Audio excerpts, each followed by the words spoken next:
longo da sessão, 40 senadores questionaram o ministro. 28 o apoiaram e 12 o criticaram com contundência. O senador Everton, do PDT do Maranhão, foi o primeiro a fazer perguntas. Ele questionou a imparcialidade de Sérgio Moro quando era juiz e cobrou a entrega do celular dele para a perícia. O senhor agora é suspeito de corromper a imparcialidade do judiciário. Não deveria o senhor já ter se adiantado e ter entregue o seu celular e o seu iPad para a perícia? Ao contrário do que Vossa Excelência afirma, eu entreguei meu aparelho celular à Polícia Federal para exame, não tem problema nenhum quanto a isso. Senadores do PT cobraram a renúncia de Sérgio Moro. Vossa Excelência, como muitos seres humanos terminam vivenciando, ficou embevecido com o estrelismo, com o protagonismo que Vossa Excelência assumiu. Isso é humano. E por isso, no afã, talvez até de buscar a verdade, cometeu uma série de equívocos.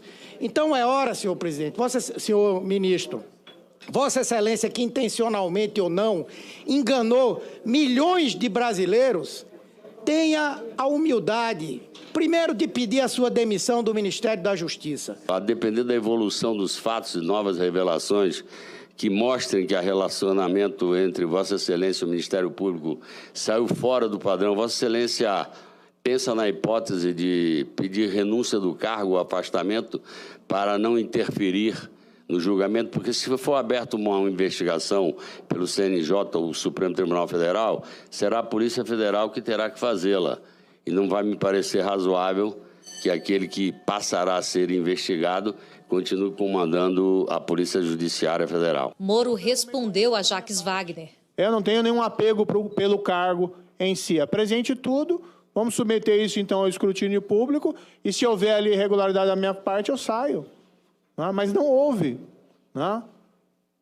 Por quê? Porque eu sempre agi com base na lei e de maneira imparcial. O senador Fernando Bezerra, do MDB, líder do governo no Senado, foi um dos senadores que defenderam Sérgio Moro. Quem conhece o nosso sistema jurídico sabe que conversas entre procuradores, juízes e advogados acontecem.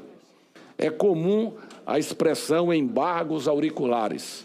Eu queria entender que crime haveria nessas trocas de mensagens até aqui divulgadas. O senador Álvaro Dias, líder do Podemos, disse que as mensagens publicadas até agora poderiam ser usadas como atestado de boa conduta. Essas modernas técnicas de investigação que exigem esta estreita cooperação entre os agentes públicos para dizer que estas mensagens, aí na esteira da história da montanha que pariu o rato, poderiam ser utilizadas muito mais como atestado de boa conduta do que de criminalização dos agentes públicos que foram por elas citados. O site Intercept Brasil afirma em suas publicações que recebeu as mensagens de uma fonte anônima. O site publicou ontem novas mensagens atribuídas ao então juiz Sérgio Moro e a procuradores da Lava Jato.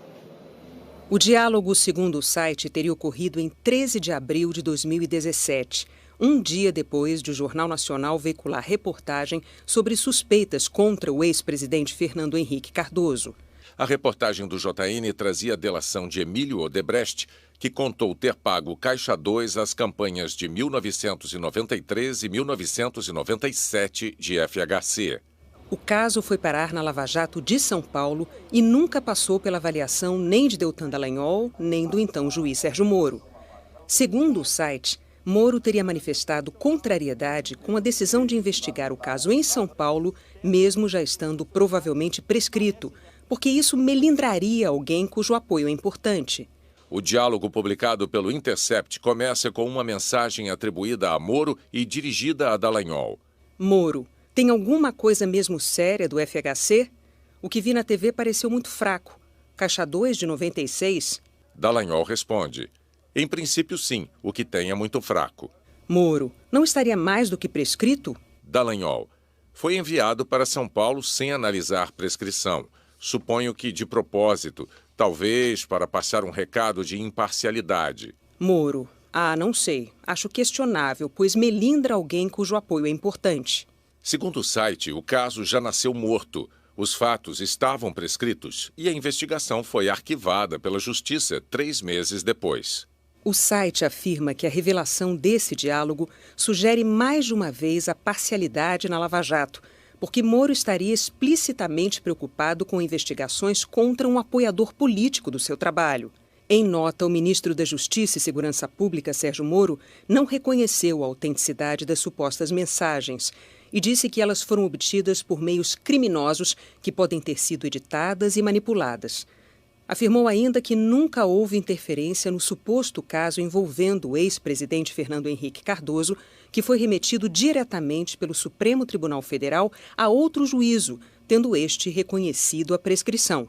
Ao site, o MP disse que a divulgação de supostos diálogos obtidos por meio absolutamente ilícito, agravada por um contexto de sequestro de contas virtuais, torna impossível aferir se houve edições, alterações, acréscimos ou supressões no material alegadamente obtido.